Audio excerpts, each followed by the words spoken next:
ትዳር እምቢ ብሎኝ አባቴ ገርግር አለብሽ ወይ ሙቅ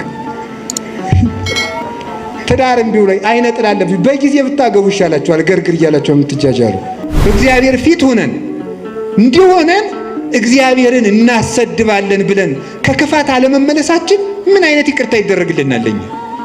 እግዚአብሔርን መፍራት አቅቶን እግዚአብሔርን ያሰደብነው እኛ አይደለንም ወይ? ያስደፈርን እኛ አይደለንም ወይ? ቤተክርስቲያን ያስደፈርን እኛ አይደለንም? ምን አድርገን በሉኝ? ክፉ በመሆናችን ኃጢአታችን ከነሱ ከአሕዛብ ጋር እግዚአብሔርን ከማያመልኩ ሰዎች ጋር እኩል በመሆኑ እና ሳይመቸው ክርስቲያን የሚሆን እርሱ ታማኝ ውሻ ይባላል። ጌታውን የሚለይ እንጀራ የጣለለትን የሚለይ የጌታውን ቤተሰቦች የሚለይ እሱ ውሻ ይባላል። ታማኝ ውሻ ቤተሰቡን ሁሉ የሚያውቅ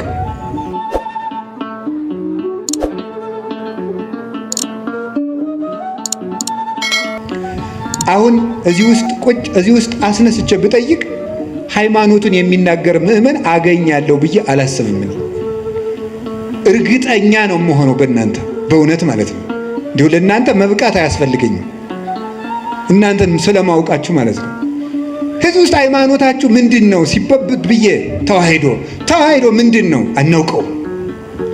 እንዲሁ እኮ አሁን እንዴ ይገርማችኋል። የማያውቅ ሰው ማወቅም የማይፈልግ ሰው ከእንዲህ ያለ በሽተኛ እግዚአብሔር ይሰውራችሁ። ታሞ መድኃኒትም ማዋጥ የማይፈልግ እዚህ በላይ ችግር አለን። እማናውቅ ለማወቅም ፈቃደኞች ያይደለን ደግሞ ድንቁርናችን ይዘን የምንመጻደቅ ተመጻዳቂዎች ለሁሉም ነገር የዚህ ዘመን ሰውን የሚያስደንቀኝ በመሰላችሁ አንዱ ለሁሉም ነገር ዕውቀት አለው። ምን ማለት ነው? ለሁሉም ሰው ፖለቲካም ይናገራል ሊቅ ነው፣ በዚያም ቤተክርስቲያን ላይ ይናገራል በዚያም ሊቅ ነው። የማያውቀው ዕውቀት የለውም። ስለዚህ ሁሉንም አያውቅም ማለት ነው። ሁሉንም ስለማያውቅ ሁሉንም አያውቅ። እንዴት ሰው ሁሉን ሊያውቅ ይችላል? እንዴት ሰው ሁሉ ቦታ ሊቅ ይሆናል? ሁሉም ቦታ እጃችሁን ታወጣላችሁ። ሁሉም ቦታ ሲኖዶስን ለመተቸትም ሊቅ ናችሁ፣ ጳጳሳትን ለመተቸትም ሊቅ ናችሁ፣ የገዳም ስርዓትም ታውቃላችሁ፣ ስርዓተ ካህናት ታውቃላችሁ፣ የዲቁናን ጠባይም ታውቃላችሁ፣ ስርዓተ መንግስት ታውቃላችሁ። እኔ የዚህ ዘመን ሰው የማያውቀው ሰው አለን? የማያውቀው ነገር በጣም ሊቅ ናችሁ ማለት ነው። እኔ እውነቴን ነው የምነግራችሁ። ከእንዲህ ያለ ሁሉን አዋቂነት መመለስ አለብን በእውነቱ ማለት ነው። ድንቁርና በእውነቱ ቤት ሰርቶብን ያለን። ድሮ ጥበብ ቤቷን ሰራች ነበር የሚባለው፣ አሁንም ቤተ ክርስቲያን ትለዋለች። እኛ ላይ ግን ድንቁርና ነው ቤቷን የሰራች፣ ብዙ ምሰሶዎችን ያቆመችው። በዚያም ደግሞ እየተመጻደቅን የምንኖር ጌታውን የማያውቅ ውሻ፣ ቤተሰቡን የማያውቅ ስለ ቅዱሳን አባቶቻችን ዕውቀት የሌለን፣ ስለ ታሪክ ዕውቀት የሌለን፣ ስለ ሃይማኖት ዕውቀት የሌለን፣ ስለ ዘመኑም ዕውቀት የሌለን፣ ስለ ራሳችንም ዕውቀት የሌለን ሰው ከዚህ ሁሉ እንዴት የዕውቀት ድንግልና ይኖረዋል? ሰው እኮ ሃይማኖቱን ማወቅ አለበት። አንድ ቤተ ክርስቲያኑን ማወቅ አለበት። ሁለት ታሪኩን ማወቅ አለበት። ዘመኑን ማወቅ አለበት። ራሱን ማወቅ አለበት። ሰው ምን ማለት እንደሆነ ብናውቅ ኑሮ እውነት በማይረባ ልክስክስ ነገር ታስረን እንኖር ነበረ? ሰው እስኪ ምንድን ነው ብላችሁ እስኪ ጠይቁ። እኔ እኮ ሰው ነኝ ብላችሁ አስባችሁ? እኔ ጅብ አይደለሁም፣ እኔ ውሻ አይደለሁም፣ እኔ አይጥ አይደለሁም አትሉም እንዴ? ያገኘውን የሚበላ እኮ አይጥ ነው። ዝም ብሎ ሳይመርጥ የሚበላ ጊዜም ሰዓትም የማይመርጥ። እኛ ውሻ አይደለንም፣ እኛ እባቦች አይደለንም፣ እኛ ነምር አይደለንም፣ እኛ ጭልፊት አይደለንም አትሉም? ከላይ ሆኖ የሚነጥቃል ይሄ ጭልፊት፣ ከላይ ሆኖ መንጠቅ። እንደዚህ ያለ ሁሉ ነፃ መሆን የምንችለው ውሻነታችንን መልካም ስናደርገው ነው። ታማኝ ውሻ እንድንሆን አምላከ ቅዱሳን ይርዳን። ውሻ ቤተሰቡን የሚያውቀው በመዓዛው ነው። ጌታ በቅዱስ ጳውሎስ አድሮ እንደተናገረ እንዲህ ይላል፣ ንሕነሰ መዓዛሁ ለክርስቶስ ንሕነ አለ ቅዱስ ጳውሎስ። እኛ የክርስቶስ መዓዛ ነን። እስኪ በሉ እኛ የማን መዓዛ ነን? ምን ማለት መሰላችሁ? ሊቃውንቱ ሲተረጉም ልብስ በመዓዛው ይታወቃል። የዛሬ ልብስ እንኳን ብዙ አይታወቅም። ለዚህ ምሳሌ የምንመች የገጠር ልጆች ነን። የገጠር ልጆች እናትና አባቶቻችን ሽቱ ስለማይረጩ የእናታችን ወዝም የአባታችን ወዝም እናውቃለን። ይሄ የአባባ ጋቢ ነው፣ ይሄ የማማ ጋቢ ነው። የከተማ ሰው ግን ሁሉም ሽቱ ስለሚረጭ አይታወቅም የማን ወዝ እንደሆነ ማለት ነው። ልብሱም አይታወቅም። ይሄን እንኳን ችግር የለውም፣ ኃጢአታችሁ አይደለም። ይሄ ዘመን አሰልጥኖላችሁ ነው ማለት ነው። እኛ ግን የአባታችን ወዝ ምን እንደሆነ እናውቀዋለን። ሲቆፍር ያፈሰሰው ወዙ የማማን ወዝ እናውቀዋለን። ስትጋግር የኩበቱ ጢስ በሱ እናውቀዋለን። ይሄ የእናቴ ጋቢ ነው እንላለን ማለት ነው። ከዛ ሊቃውንቱ በዚህ ነው የተረጎሙት። ይሄ ይትባሃል ካልገባን መጽሐፉም አይገባን። ምንድነው መዓዛ? የክርስቶስ መዓዛ ነን። ልብስ በመዓዛው እንዲታወቅ እኛም የክርስቶስ መታወቂያ ነን ማለት ነው ይላሉ። እኛ የክርስቶስ መታወቂያ ነን። ሰዎች ክርስቶስን የሚያውቁት እኛን አይተው ነው ማለት ነው። እኛን አይተው ክርስቶስን ያውቁታል። በሞቴ የማን መታወቂያ ናችሁ እናንተ? ኧረ በሞቴ ተባርፋችሁ ቁጭ በሉ። ደፋሮች ናችሁ እናንተ። የክርስቶስ ትላላችሁ። አሁን እናንተ የክርስቶስ መታወቂያ ናችሁ። በዘፈናችሁ ነው የክርስቶስ መታወቂያ የምትሆኑት። በግርግራችሁ በተሳዳቢነታችሁ ነው የክርስቶስ የምትሆኑ። በእንቅልፋምነታችሁ በሆዳምነታችሁ ነው። ዛሬ ሰውዬ ሊሳደብ ነው የመጣ። እኔ ብትሉ ምን ጨነቀኝ፣ ነፍሳችሁ ትዳን እንጂ። ስለዚህ የማን መታወቂያ ነኝ? ሰው እኔን አይቶ ማንን የሚያየው? እኔን አይቶ ጋኔንን ነው የሚያይ ክርስቶስን። በውሸታችን የማን መታወቂያ ነው? ያጋንንት። ውሸት የጋኔን ነው። በነገረ ሰሪነታችን የማን መታወቂያ ነው? ያጋንንት። መለያየትን የሚሰራ ጋኔን ነው። በነፍሰ ገዳይነታችን የማን መታወቂያ ነው? የጋኔን። እስመም ትካት ቀታሌ ነፍሰ ሰብ ውእቱ። ሐሰትን አመንጭቶ ዛሬ እኮ ሰት ምንድነው? የከተማ ሰው ኃጢአትን ሲያቻችል ምንድነው የሚለው? ኖርማል ነው የሚለው አይደለም። ኃጢአትን በደንብ ሊሰራ ሲፈልግ ኖርማል ነው የሚለው ማለት ነው። አረ ኖርማል አይደለም። እንዴት ኃጢአት ኖርማል ይሆናል? ውሸታውን ኖርማል ነው አይደለም? ለእናንተ ውሸት ኖርማል ነው። አሁን ሰው መዋሸት እዚህ ጫፍ ላይ ደርሻለሁ ይላል። ገና ስንት ኪሎ ሜትር ተቀምጦ ማለት ነው። እንዴት ውሸትን ትለምዳል? እግዚአብሔር እውነት ነው በሉ እስኪ በሉ። ጨምሩ። ሐሰት የማን ነው? የሰይጣን በሉ እንጂ። የሚዋሽ ሰው የማን መታወቂያ ነው? ከዚህ በኋላ ብትዋሹ የማን መታወቂያ ናቸው? በቃ ሰይጣንን መምሰል የምትፈልጉ የሰይጣን መታወቂያ ይታተምላችኋል። ዋሹ። ክርስቶስን መምሰል ከፈልጋችሁ እውነተኞቹ ነው። በየትኛውም ነገር አትዋሹ። ለምን ዛሬ አትሞቱም? ውሸት መቆም አለበት። ይህ የኛ መዓዛ አይደለም። ሁለንተናችሁ፣ አነጋገራችን፣ አመጋገባችን፣ አረማመዳችን፣ አለባበሳችን ማንን ያሳያል? እንዲሁ በሞት የለ ወንዶችም ሴቶችም ዝም ብላችሁ አባ ቄስ ይሄ ልብስ ኃጢአት ነው ጽድቅ ነው የሚለው ተው ዝም ብላችሁ። ይሄ ልብስ የማን መታወቂያ ነው ማለት ነው። አሁን ሴት ሱሪ ብትለብስ ኃጢአት ነው ጽድቅ ነው ከማለት ይልቅ ሴት ሱሪ ስትለብስ ማን ነው የምታሳየን? ነው ክርስቶስን ነው የምታሳየን? ድንግል ማርያም ነው የምታሳየን? ነው ማን ነው የምታሳየን? እውነት ይሄ ነገር ክርስቶስን ያሳያል ወይ ብላችሁ አስቡና ያሳያል ካላችሁ ልበሱት። ህሊናችሁ ተፈጥሮ አያስተምራችሁም? ምን አለ ቅዱስ ጳውሎስ? ተፈጥሮ አያስተምራችሁም? ምን በተፈጥሮ አትማሩም ወይ? ማን ምን መልበስ እንዳለባችሁ እንዴ ሱሪ አትልበስ የሚል ምን መጽሐፍ ቅዱስ አለ? ኦሪት ዘዳግም ያለውም እኮ ወንድ የሴትን ሴት የወንድን አይልበስ ነው የሚል እንጂ ሱሪ የወንድ ነው የሚል ግን የለም ይላል።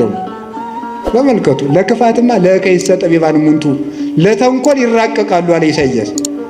ለተንኮል ሊቅ ናቸው አለ በእውነቱ ማለት ነው። ግን ተፈጥሮ አያስተምራችሁም ወይ?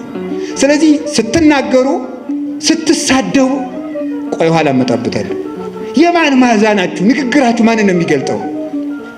የባለ ትዳሮች ትዳር እውነት ክርስቶስን ነው የሚያሳየው ወይ? የካህናት ክህነት፣ የዲያቆናት ዲቁና ማንን ነው የሚያሳየው? ክርስቶስን ለማሳየት ነው ወይ የምናስቀድሰው? ክርስቶስን ለማሳየት ነው ወይ የምንቀድሰው? የምትማሩ የምትኖሩት ማን ልታሳዩ ነው? ዘራችሁን ልታሳዩ ነው? ከጀርባችሁ ያለውን ሰው ልታሳዩን ነው? ክርስቶስን ልናሳይ የተፈጠርን ሰዎች ነን። ሰዎች እኛን አይተው እግዚአብሔርን ማየት አለባቸው። በእኛ አውሬነት መታየት የለበትም። በእኛ ሰይጣንነት መታየት የለበትም። እንዲህ ያለውን ነገር እንድናሳይ አምላከ ቅዱሳን ይርዳን። መጣላት ማንን ነው የሚያሳየው? የማን መታወቂያ ነው? በሉ ተነሱ። ምን አላችሁኝ? ጌታችን መድኃኒታችን ኢየሱስ ክርስቶስ ለቅዱሳን ሐዋርያት እንዲህ አላቸው፣ በዚህ የእኔ ደቀ መዛሙርት እንደሆናችሁ ሰዎች ያውቋችኋል አላቸው። በምንድን ነው? ጌታ እንግዲህ ሐዋርያት እንዲህ ብሏቸዋል፣ ሙት ታነሳላችሁ፣ ድዊ ትፈውሳላችሁ፣ አጋንንት ታወጣላችሁ፣ ለምጽ ታነጻላችሁ፣ ዓለምን ታጠምቃላችሁ፣ በ12 ወንበር ተቀምጣችሁ ትፈርዳላችሁ። በቃ እናንተ በዓለም ላይ የከበራችሁ ናችሁ፣ የምድር ጨው ናችሁ፣ የምድር ብርሃን ናችሁ ብሏቸዋል። በዚህ የክርስቶስ መሆናቸው ይታወቃል አይደለም? ዝም ብትሉ ደግሞ ጥሩ ነው። አይደለም ያላቸው በዚህ የኔ መሆናችሁ ይታወቃል አላቸውም። እምከመ ተፋቀርክሙ በባይናቲክሙ ወበዝንቱ ያአምሩክሙ ሰብ ከመ አርዳኢ አንትሙ። እርስ በርሳችሁ ስትፋቀሩ ሰዎች የኔ እንደሆናችሁ በዚህ ያውቋችኋል አለ። የክርስቶስ የመሆን መታወቂያው አለ ይሄንን ይዞ ቅዱስ ዮሐንስ አፈወርቅ ሙት ማንሳት አይደለም መዋደድ ነው እንጂ ይላል። ሙት ማንሳት የክርስቶስ የመሆን ምልክት አይደለም። አጋንንትም ቢሆን በምታት ሙት ያስነሳሉ። አጋንንትም ቢሆን ይፈውሳሉ እኮ። እንዴት አጋንንት ይፈውሳሉ? አጋንንት ሲፈውሱ ምን ማለት መሰላችሁ? ከአንድ ሰውዬ ላይ ጋኔን ካደረበት ከፈዋሹ ላይ ጋኔን አለ በሉ። ከተፈዋሹ ላይ ደግሞ ጋኔን ካለበት ይሄኛው ጋኔን ሰውን ጨርሶ ያ ጋኔን ለማድረግ እዛ ላይ ያለው ጋኔን ይወጣል። ይቆይና ከዛ በሌላ ቀን መለስ ይል አሁን ልውጣና ሌላ ሰው ጨምሬ ላሳሰት ብሎ ወጥቶ ለቀቅ አድርጎት ይቆያል። አይዋ አስለቀቀው ተብሎ እዚያው ላይ ይነገርለታል ማለት ነው። ጋኔን ምን ጨነቀው? የባሰ ኃጢአት ለማሰራት ከጥቂት ኃጢአት ይጠብቃል ሰይጣን። ነፍስ ማስገደል ከፈለገ ሌላ ነገር ያደርጋል። ሌላውን ኃጢአት ያስተዋል። የምትክድለት ከሆነ አንተን በጫት ማደንዘዝ፣ በሱስ ማደንዘዝ ለምን ይፈልጋል?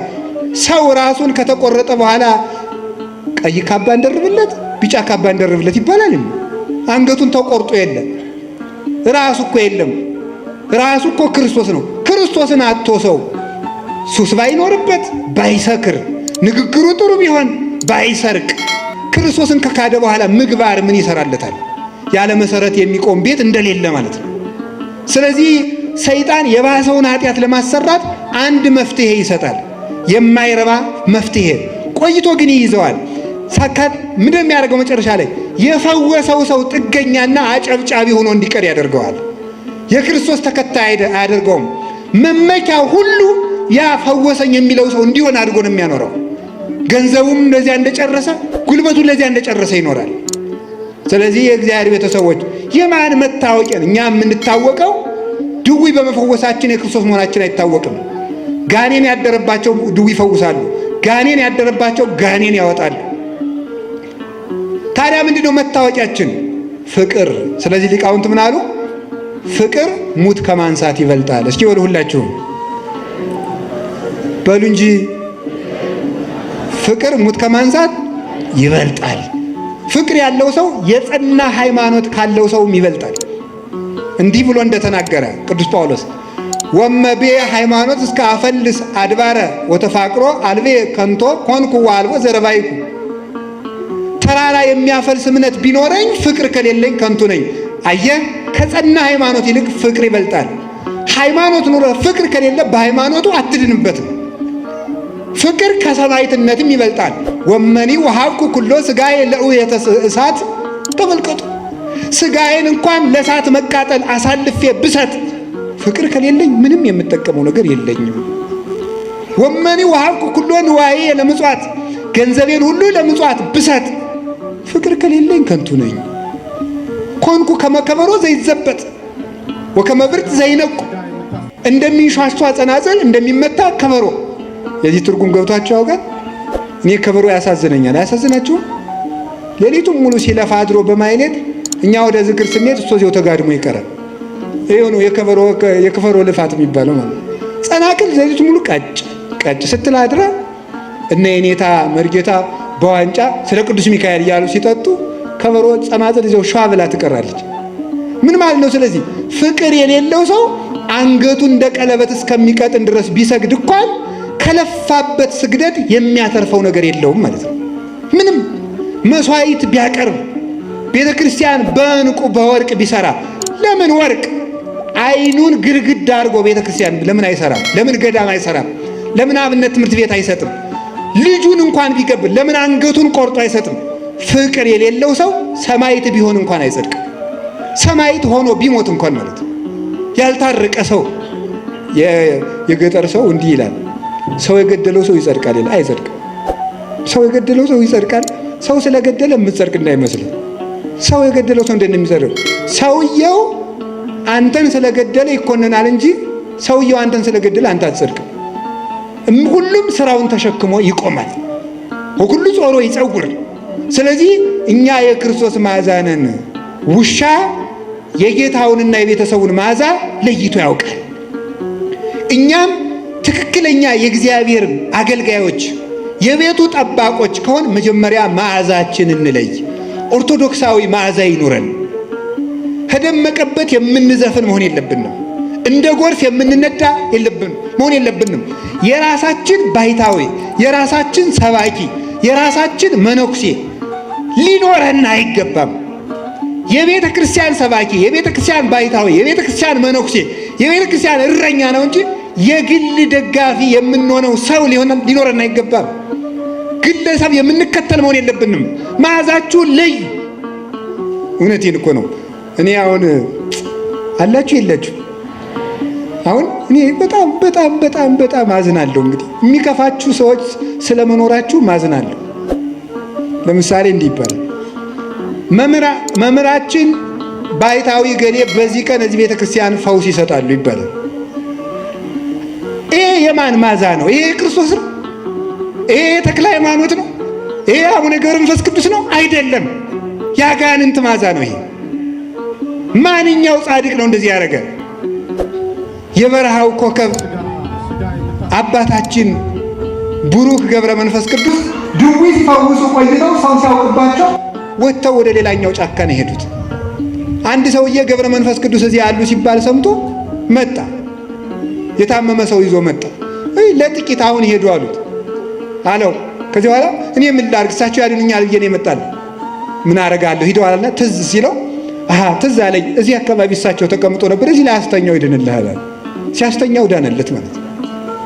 አባታችን አቡነ ተክለ ሃይማኖት ከነ አባ በጸሎተ ሚካኤል ጋር ሳሉ ድውይ እሳት የፈጀው ሰው አረጀን እሳት በላይ ሲል ለተክለ ሃይማኖት አሳየው ሲሉት ይድናል።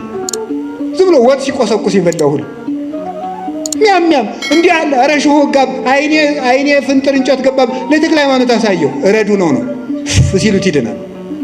ኋላ መጨረሻ ላይ ሰው መልአክ ነው ወይስ ምንድነው? መልአክ ነው ወይስ ሰው ነው ሲሏቸው ምን እንዳሉ ታውቃላችሁ? አባቴ ኃጢአቴ ታውቆብኛልና ልሂድ ያሰናብቱኛል አበምኔቱ። ቆይ ተክለ ሃይማኖት ጽድቃቸውን የታወቀ ኃጢአታቸው ነው። ጽድቃቸው ሲታወቅ ምን የታወቀ ነው ያሉት? እኛ ደግሞ በዚህ ዘመን እያቀድን መብቃት ጀምረናል።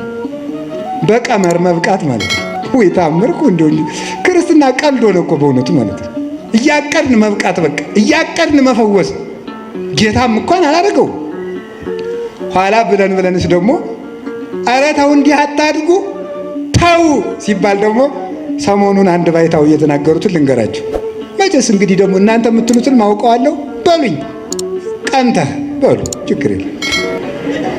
ችግር የለም በሉ መቀበል። ከዚያ ምንድነው መስሎ እንዲህ ተሳስተዋል እርሶ። እሳቸው አጋንንትን ባጋንንትን የሚያወጡ ሐሰተኛ ባይታዊ ናቸው ካሏችሁ አሉ። እሺ በስራዬ መኑ በሏቸዋል። በማን መኑ? ወይ መድኃኒዓለም። በስራዬ መኑ ማለት የሚችል እኮ እግዚአብሔር ብቻ ነው። ክርስቶስ ብቻ እኮ ነው። ፍጡር እኮ ስራ አለኝ አይልም። እኔ ለተክለ ሃይማኖት በላይ አብነት የለኝም። እሳቸው ምን እንዳሉ እንገራቸው። 99 ዓመት መከራቸውን አይተው ከመላእክት ጋር አጥነው መጥተው ምን እንዳሉ እንገራቸው። እኔ ዓለሙን አብርቼ ለራሴ ጨልም የቀረው ዓለምን አጣፍቼ ለራሴ አልጫውንኩ ስራ የሌለኝ ጎደሎ ነኝ። በፈጣሪ ፊት በቆንኩ ጊዜ ምን መልስለታለሁ ነበር ያሉ። የዛሬዎቹ ደግሞ ስራዬን እመኑልኝ ይሉናል። እነዚህ ታናናሽ ክርስቶሶች ናቸው። የሐሰተኛ መሲህ መንገድ ጠራጊዎች አይደሉም። የማን መዓዛ ነው የሚኖረው? ማጨብጨብ እልል ማለት። እኔ በመምህር አምላክ ይዣቸዋለሁ። ከዚህ ጉባኤ መጨረሻ ላይ እንዳታጨበጭቡ፣ ጉባኤው እስከሚያበቃ ድረስ ማለት ነው። ማጨብጨብ፣ መደለቅ፣ ሲመርቋችሁ ማጨብጨብ፣ ሲረግሟችሁ ማጨብጨብ። እንዲሁ ችግር እኮ ናችሁ እናንተ እኮ ማምላክ እንጂ ማስተዋል አለብን። ከውሻ ማነስ አለበት ይሰው እንዴ? ውሻ የጌታውን መዓዛ ያይ ይሄ የማን መዓዛ ነው አትሉ? እስቲ በሞቼ ይሄ የማን መዓዛ ነው በሉ በሉ እንጂ። አዎ የማን መዓዛ ነው? የተክለ ሃይማኖት ነው? የእንጦንስ ነው? የመቃርስ ነው? የዮሐንስ አፈወርቅ ነው? የቄርሎስ ነው? በሉ እስኪ ይኸው ቀንታችሁ። ይህ ቅናት ብቀና እንደው በቅዱስ ቄርሎስ አልቀናም እንዴ? ሞኝ ስንት የሚያስቀና ነገር ሞልቶ ጋኔን እዚህ በወደል መቁጠሪያ በጨፈጨፈ ቀናለሁ እንዴ? እኔ የምቀናው በቅዱስ አትናቴዎስ ነው። አሁንም እርግጠኛው ደሞም ልንገራችሁ፣ ሰው ሁሉ መንግስተ ሰማያት እንዲገባ ተፈቅዷል እንጂ ሰው ሁሉ ጤና እንዲኖረው ያላችሁ መጽሐፍ ቅዱስ ማለት ሰው ሁሉ ይፈወሳል እንዴ? እንዲያ ከሆነ እግዚአብሔር ተመልከቱ፣ ጋኔን ትዳር እምቢ ብሎኝ አባቴ ገርግር አለብሽ ወይ ሙቅ ትዳር እምቢ ብሎኝ አይነ ጥላ አለብሽ በጊዜ ብታገቡ ይሻላችኋል ገርግር እያላችሁ የምትጃጃሉ። እኔ እውነቴን ነው። ቀድሞም ቢብዛችሁ ውስጥ ሚስትሉ ኑራችሁ እድሜያችሁ አለፍ ሲል ገርግር ይህ ነውር ነው በእውነቱ። ጋኔን የለባችሁም፣ ራሳችሁ ጋኔን እንዳትሆኑ። ልቅ እኔ ጋኔን አለብኝ አትበሉ። አዛኘን ቆይ ልንገራችሁ፣ ክርስቲያን ጋኔን አለብኝ አይልም። አነ ዘክርስቶስ እኔ ክርስቶስ ነኝ በሉ እስቲ በሉ ሁላችሁም። ክርስቶስ ባለበት ሰይጣን አለ? ጋኔን አለብኝ ብላችሁ እንዴት ራሳችሁን እጅ ትሰጣላችሁ? ለሰይጣን ራሳችሁን ትሸጣላችሁ እንዴ? ስለዚህ እግዚአብሔር ቤተሰቦች ልብ ሊኖረን ይገባል። ያስተማረን እግዚአብሔር የተመሰገነ ይሁን። ሌላ ቀን እንጨርሰዋለን። ወስብሐት ለእግዚአብሔር።